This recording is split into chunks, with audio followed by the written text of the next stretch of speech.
देख कर मासूम की हालत तवायफ कह उठी, पैसे मत देना मुझे पर बच्चियों को छोड़ दो। नमस्कार, आप देख रहे हैं आपका अपना चैनल न्यूज इंडिया और मैं हूं आपके साथ गौरव किशोर शर्मा। ये जो पंक्तियां मैंने अभी कही, ये शब्द दोनों हालातों के लिए एकदम सटीक हैं। बांग्लादेश में हिंदुओं महिलाओं के साथ बर्बरता हो रही है, हिंदू महिलाओं के साथ अत्याचार हो रहा है। यह बात बांग्लादेश की मैं कर रहा हूं। बांग्लादेश में हिंदुओं के साथ बर्बरता हो रही है। हिंदू छोड़िए साहब, महिलाओं के साथ बर्बरता हो रही है। महिलाओं के साथ वहां रेप हो रहा है। खैर, बांग्लादेश भारत का पड़ोसी मुल्क है, वहां तख्ता पलट हो चुका है, सरकार हट चुकी है, अब अंतरिम सरकार है। अंतरिम सरकार के मुखिया कब तक रहेंगे कब तक नहीं, यह कुछ कहा नहीं जा सकता। सारी बातों का जोड़ यह है कि वहां पर कानून नाम की कोई चीज नहीं बची है। यह मैं बात बांग्लादेश की कर रहा हूं, लेकिन अगर बात मैं अपने देश भारत के राज्य पश्चिम बंगाल की करूं तो यहां के हालात कमोबेश कुछ वैसे ही हैं। यहां भी कानून की धज्जियां उड़ चुकी हैं, कानून नाम की कोई चीज नहीं बची है। आज हम आपको बताएंगे कि किस तरीके से लगभग जो हालात हैं वो बांग्लादेश जैसे भारत के राज्य पश्चिम बंगाल में अराजकता के रूप में दिखाई दे रहे हैं। आज हम अराजकता के पैमाने पर बांग्लादेश और भारत के राज्य पश्चिम बंगाल को नापने की कोशिश करेंगे। महिलाओं के साथ पश्चिम बंगाल में दरिंदगी की खबरें लगातार सामने आ रही हैं। लोगों को उनका हक नहीं मिल रहा है, तो वहीं दूसरी तरफ अपने वतन, अपने देश भारत का राज्य पश्चिम बंगाल, वहां पर भी लगभग ऐसा ही नजारा जैसा बांग्लादेश में हो रहा है वो नजर आ रहा है। आज हम इसीलिए आपके सामने कार्यक्रम लेकर आए हैं, बंगाल बेटी और वहां की बर्बरता। इसी पर आज हम बात करेंगे, लेकिन पहले आपको बताते हैं कि खबर में क्या कुछ खास है। चलिए, सबसे पहले बांग्लादेश जैसी अराजकता और महिलाओं के साथ बर्बरता पश्चिम बंगाल में हो रही है क्या? यह बड़ा सवाल खड़ा होता है। क्या पश्चिम बंगाल में बांग्लादेश जैसी अराजकता का माहौल बन गया है? आज हम आपको यह भी बताएंगे। आगे बढ़ते हैं। लेडी डॉक्टर के मर्डर मामले में मुख्यमंत्री ममता बनर्जी पद यात्रा निकाल रही हैं, हड़ताल पर हैं। आपको बता दें, देश भर के डॉक्टर इस पर हड़ताल कर रहे हैं। यह एक सबसे बड़ा सवाल खड़ा होता है कि खुद की सरकार तो प्रदर्शन की क्या दरकार। एक बड़ा सवाल खड़ा होता है। अगर आपकी सरकार सबूतों की रक्षा कर पाती तो क्या न्यायपालिका अपना फैसला सुनाने में देरी करेगी? लेकिन आपसे तो अपने सरकार के अधीन आने वाली जगह पर सबूतों को सुरक्षित नहीं रखा जा रहा है, और उसके बाद आप पैदल मार्च करके यह दिखाने की कोशिश कर रही हैं कि बंगाल में, पश्चिम बंगाल में सब कुछ ठीक है। इस पर भी हम बात करेंगे कि क्या सियासत हो रही है। आगे बढ़ते हैं। ट्रेनी डॉक्टर से बर्बरता के बाद 22 साल की युवती की भी पश्चिम बंगाल में लाश मिली है। क्या यह समझा जाए कि बंगाल में महिलाएं निशाने पर हैं? बंगाल में निशाने पर हैं क्या महिलाएं? यह समझ लिया जाए। इस पर भी हम आगे बात करेंगे।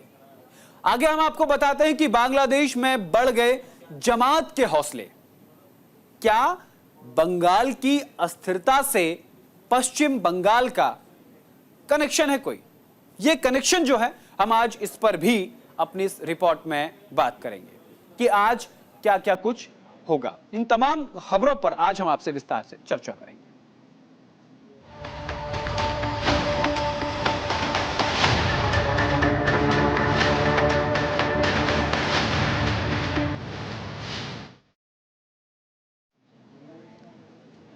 बांग्लादेश में फिलहाल शेख हसीना युग का अंत हो चुका है। मोहम्मद यूनुस के नेतृत्व में अंतरिम सरकार कब तक रहेगी ये कहना भले ही मुश्किल है, लेकिन फिलहाल ये साफ है कि आने वाले समय में बीएनपी, जमात इस्लामी और दूसरे संगठन सत्ता में रहकर या बाहर से देश चलाएंगे। तस्वीरें भी हम आपको साथ के साथ दिखाएंगे। भारत के लिए सबसे बड़ी चुनौती यह है कि पिछले 15 सालों में भारत का पूरा फोकस शेख हसीना के इर्द गिर्द रहा है। शेख हसीना के देश छोड़ने के बाद बांग्लादेश में उपद्रवियों ने हिंदुओं और अन्य अल्पसंख्यकों को निशाना बनाया है जब से शेख हसीना ने बांग्लादेश छोड़ा है। देश में यानी बांग्लादेश में 1,31,00,000 के करीब हिंदू हैं। उनके घरों और दुकानों को आग के हवाले किया जा रहा है। अराजक तत्व हिंदू मंदिरों को भी निशाना बनाने से चूक नहीं रहे हैं। हालात इतने खराब हो गए हैं कि वहां रहने वाले करीब 7% हिंदू इन दिनों खौफ के साए में जीने को मजबूर हैं। वैसे तो बांग्लादेश में हिंदुओं पर हमला कोई नई बात नहीं है, इससे पहले भी होते रहे हैं। इससे पहले भी हिंदुओं को वहां पर निशाना बनाया जाता रहा था, लेकिन इस बार हालात और भी ज्यादा भयावह और खतरनाक हो गए हैं। हिंदू महिलाओं की अस्मिता को तार तार कर दिया जा रहा है। शेख हसीना के सत्ता छोड़ने के बाद से हिंदू महिलाओं के साथ बांग्लादेश में बर्बरता हो रही है। तस्वीरें हैरान, परेशान और विचलित करने वाली हैं। ये बांग्लादेश के लोग हिंदुओं के खिलाफ साजिश रच रहे हैं। शेख हसीना सत्ता छोड़ चुकी हैं, ऐसे में भारतीय नागरिकों का क्या होगा, यही चिंता सताने लगी है। लेकिन भारत में भी यह चिंता लगातार बढ़ती जा रही है, क्योंकि बांग्लादेश तो दूसरा मुल्क है। वहां सत्ता परिवर्तन हो चुकी है, तख्ता पलट हो चुका है, वहां दूसरे लोग आकर बैठ गए हैं। कट्टरपंथियों के हवाले पूरा बांग्लादेश है। लेकिन अपने देश का राज्य पश्चिम बंगाल में क्या अराजकता का जिस तरीके से माहौल पश्चिम बंगाल में बन रहा है, वो तस्वीरें कुछ बांग्लादेश से मिलान खाती हैं। क्या यही है ममता सरकार का कानून? सबूतों की रक्षा नहीं कर सकी। बांग्लादेश में महिलाओं के साथ अत्याचार हो रहा है, तो क्या पश्चिम बंगाल में नहीं हो रहा है? एक के बाद एक लगातार महिलाओं के साथ उत्पीड़न, ज्यादती, अत्याचार, रेप, बलात्कार की जघन्य अपराधों की जो खबरें सामने आ रही हैं, उन्होंने ममता सरकार की नींव को हिलाकर रख दिया है। लेकिन ममता सरकार और ममता बनर्जी रोड पर खड़ी हो जाती हैं, मार्च निकालती हैं। मैं ममता सरकार से कहना चाहता हूं कि सरकार आपकी है, कार्यपालिका आपके हाथ में है। आपको कानून को अपने हाथ में रखना चाहिए। कानून पर पूरा आपका अधिकार है, लेकिन कानून की धज्जियां आप ही के राज्य में उड़ाई जा रही हैं और महिला खौफ के साए में जीने को मजबूर हैं। महिलाओं के साथ अत्याचार हो रहा है, तो क्या बांग्लादेश में अगर ऐसा हो रहा है, वहां भारत की सरकार कुछ नहीं कर सकती? लेकिन आप तो पश्चिम बंगाल में हैं, भारत का अभिन्न हिस्सा है पश्चिम बंगाल। आपके जुबान में दही जम जाती है जब बांग्लादेश में हिंदुओं पर अत्याचार होता है, लेकिन जब भारत में पश्चिम बंगाल में महिलाओं के साथ अत्याचार होता है, तब आप क्या करती हैं? मार्च निकालने का नाटक। क्या ऐसे उस ट्रेनी डॉक्टर को इंसाफ मिलेगा? हालांकि पूरे मामले की जांच अब सीबीआई की टीम के हाथ में आ गई है, लेकिन सबूतों की रक्षा तो राज्य सरकार को करनी है। अब हम आपको दो तस्वीरें दिखाएंगे, अराजकता की वो दो तस्वीरें जहां एक तरफ, ये देखिए, ये दो तस्वीरें हम आपको दिखा रहे हैं। एक तरफ बांग्लादेश के हालात हैं जहां हिंदू सड़कों पर हैं, अपनी बहन बेटियों की अस्मिता की रक्षा के लिए वो सड़कों पर उतर आए हैं, जय श्री राम और हरे कृष्णा के नारे लगा रहे हैं अपनी महिलाओं की अस्मिता बचाने के लिए। तो दूसरी तरफ पश्चिम बंगाल के हालात भी कमोबेश वैसे ही हैं। ये देखिए, अब आपको टीवी स्क्रीन पर ये तस्वीरें हम आपको दिखाएंगे और फिर इसके बारे में बताएंगे। देखिए, ये दोनों तस्वीरें देखिए आप। पश्चिम बंगाल में इंसाफ की गुहार को लेकर के महिलाएं बैठी हैं, ट्रेनी डॉक्टर को इंसाफ दिलाने के लिए बैठी हैं।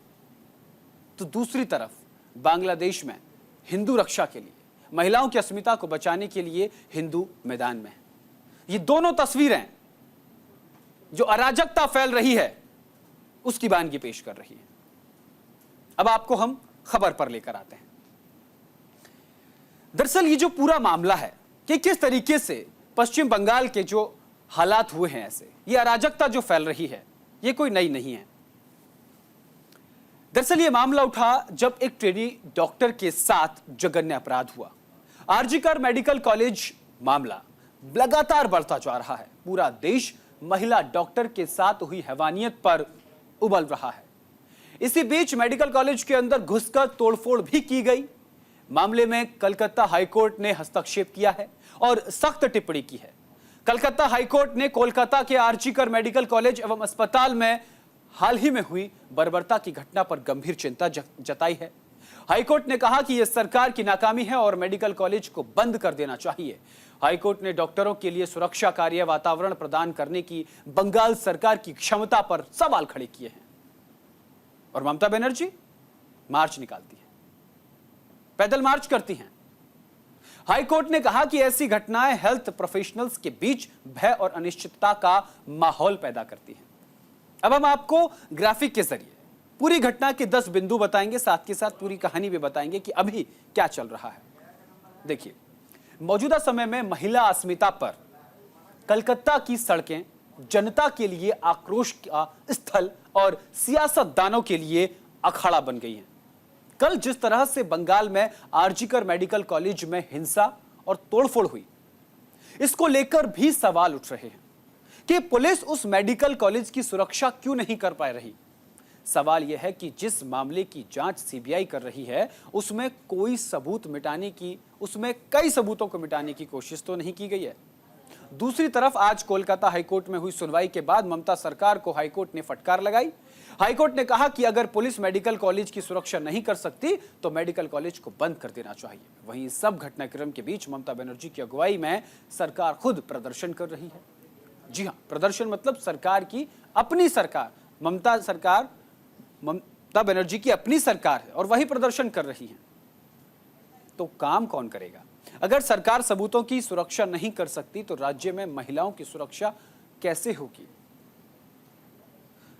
तो प्रदर्शन कर रही है ममता बनर्जी। अब सवाल यह है कि जिस राज्य में महिला मुख्यमंत्री हो, आधे से ज्यादा महिला कैबिनेट मंत्री हो, उस राज्य में महिलाओं से इतनी जघन्य अपराध कैसे हो सकता है? इस पूरे मामले पर सियासत भी हो रही है। क्या सियासत हो रही है, अब हम आपको बयान सुनवाते हैं। सियासतदान क्या कुछ कह रहे हैं। ভাঙচুর করা, আমি জানি সিপিএম আর বিজেপি ভাঙচুরটা করেছে আরজি করে গিয়ে, নাটক করেও যখন শেষ হয়নি, আমি সাধারণ মানুষের প্রতিবাদকে স্যালুট জানাই। সাধারণ মা বোনদের সেখানে আমার কিছু বলার নেই, নিশ্চয়ই তারা তাদের ঠিক কাজ করেছেন বলে আমার মনে হয়। কিন্তু বলুন তো, রাত্রি 1টার সময় 12টার পরে সিপিএম এর ডিওয়াইএফ এর ফ্ল্যাগ নিয়ে ভিডিওতে দেখা যাচ্ছে ডিওয়াইএফ এর ফ্ল্যাগ, আর বিজেপি নিয়েছে ন্যাশনাল ফ্ল্যাগ। ন্যাশনাল ফ্ল্যাগ সব জায়গায় পলিটিক্যাল কাজে ব্যবহার করা যায় না। ন্যাশনাল ফ্ল্যাগের কোড আছে, ন্যাশনাল ফ্ল্যাগকে মিসইউজ করেছে, পানিশমেন্ট হওয়া উচিত। এটা একটা ক্রিমিনাল অফেন্স। Clear picture. आज हम लोग जो प्रतिबाद कर रहे हैं, ममता बनर्जी बोल रहे हैं हम भी चाहते हैं कि फांसी हो, लेकिन एक्चुअली वो चाहते नहीं है। आज हम लोग মমতা ব্যানার্জির পুলিশ আমাদের মুখ বন্ধ করতে চাইছেন, সেটাই আজকে দেখলেন। আমরা কোনো কিছু করিনি, আমাদের মঞ্চ বাঁধা একটা পিসফুল প্রোটেস্ট, সেটা করতে দেওয়া হচ্ছে না। Of course our protest will continue. We are going to the High Court. Our protest will continue. Heaven or hell, the world can fall apart, but BJP will protest for Abaya. भाई सरकार आपकी है ना, वहाँ पर ये जिम्मेदारी ममता बनर्जी जी की खुद की बनती है ना, उनकी सरकार की जिम्मेदारी बनती है। पहले तो जो घटना घटी उसको रोकने में आप पूरी तरीके से नाकामयाब रही। आपकी सरकार, आपका शासन, आपका प्रशासन पूरी तरीके से नाकामयाब रहा। आपके रहते हुए, एक महिला मुख्यमंत्री के रहते हुए इस तरीके की घृणित घटना को वहां पे अंजाम दिया गया। उसके बाद सबूतों को मिटाने की सोच के साथ आधी रात के बाद जिस तरीके से हजारों की संख्या में असामाजिक तत्व वहां पर घुसे, जिस तरीके से उन्होंने तोड़फोड़ वहां पर करने का काम किया, ये अपने में दर्शाता है कि कोई तो है जो किसी को बचाना चाहता है। देखिए, ये भी बहुत साफ है कि ममता बनर्जी जी के बयान के जवाब में सिर्फ इतना कहूंगा कि इसमें उनकी वोट बैंक की सियासत है, क्योंकि 2021 के विधानसभा चुनाव में उनके जो मुख्य रणनीतिकार थे, जो ऑफिशियली उनके पॉलिटिकल स्ट्रेटजिस्ट थे, उनका बयान था कि हमारी तो गिनती ही 30% से शुरू होती है। अब सारे प्रबुद्ध लोग समझते हैं कि 30% से गिनती शुरू होने का मतलब क्या है, और बस उसी से इस बयान का अर्थ स्वयं निकाला जा सकता है कि किसके प्रति नफरत और किसके प्रति मोहब्बत उनके दिल में है। कोलकाता में डॉक्टर्स प्रदर्शन कर रहे हैं। जो आवाज इंसाफ दिलाने की कोलकाता से उठी, पश्चिम बंगाल से उठी, उसने पूरे देश में एक बड़ा आंदोलन का रूप ले लिया है। अब हम आपको दिल्ली की तस्वीरें दिखाते हैं। दिल्ली से जिस तरीके से डॉक्टर्स की तस्वीरें सामने आई हैं, एम्स के बाहर ये डॉक्टर्स जो हैं प्रदर्शन कर रहे हैं। ये जो ट्रेनी डॉक्टर महिला के साथ बर्बरता हुई है, और बर्बरता जिस तरीके से की गई है, वो बड़ा सवाल खड़ा करती है। आज कलकत्ता हाईकोर्ट ने भी इसको लेकर संज्ञान लिया और कड़ी फटकार ममता सरकार को लगाई। डॉक्टर्स की सुरक्षा को लेकर के भी कंसर्न अपना जो है वो दिखाया है। चलिए अब हम आगे बढ़ते हैं। ये दिल्ली की तस्वीर हम आपको दिखाई। अब बात कर लेते हैं आगे कि जो ट्रेनी डॉक्टर की मेडिकल रिपोर्ट है, उसे सुनकर आप परेशान और विचलित हो सकते हैं कि कितनी गंदे तरीके से इस घटना को अंजाम दिया गया। कोलकाता के आरजी कर मेडिकल कॉलेज में महिला ट्रेनी डॉक्टर के मर्डर और रेप की जांच सीबीआई कर रही है। महिला डॉक्टर की पोस्टमार्टम रिपोर्ट के बाद उसकी हत्या को लेकर कई थ्योरी सामने आ रही। इसी बीच एक्सपर्ट्स ने बताया कि रेप के बाद जब पोस्टमार्टम किया जाता है, तब शरीर के अंगों को निकाला जाता है और उसका वजन किया जाता है। इसमें महिला के यूट्रस को निकालकर उसका वेट भी नापा जाता है। अब आपको ग्राफिक के जरिए बताते हैं 5 पॉइंट्स, 5 बड़े खुलासे, जिनसे ये अंदाजा लगाया जा सकता है कि ये घटना कितनी भयावह थी। सुनकर रोंगटे खड़े हो सकते हैं। देखिए, एबनॉर्मल सेक्सुअलिटी और जेनेटाइल टॉर्चर के कारण ट्रेनी डॉक्टर के प्राइवेट पार्ट पर गहरा घाव पाया गया। अब इससे अंदाजा लगाया जा सकता है कि उस हैवान ने किस हैवानियत के साथ इस घटना को अंजाम दिया। चिल्लाने से रोकने के लिए नाक और मुंह और गले को दबाकर लगातार दबाया गया। गला घोटने से थायराइड कार्टिलेज टूट गया। यानी कि कितनी मुश्किल हुई होगी उस बेटी पर, कितनी बर्बरता और क्रूरता की गई है, ये पोस्टमार्टम रिपोर्ट के दूसरे पॉइंट पे पता चलता है। आगे बढ़ते हैं। अगली रिपोर्ट में, अगले दावे में कहा गया कि सिर को दीवार से सटा दिया गया जिससे चिल्ला ना सके। पेट, होठ, उंगलियों और बाएं पैर पर चोट पाई गई है। यानी कि आप समझ सकते हैं, यह पोस्टमार्टम की रिपोर्ट से खुलासा हुआ है, लेकिन जिस पर बीती होगी वो किस तरीके से चिल्लाई होगी। शायद अब उसकी जो आवाज है वो ममता सरकार की कुर्सी को हिला दे। इतनी, अब आगे चलते हैं, उसमें आपको बताते हैं कि वो इतनी जोर से हमला किया गया कि चश्मा के शीशे के टुकड़े उसकी आंख में घुस गए थे।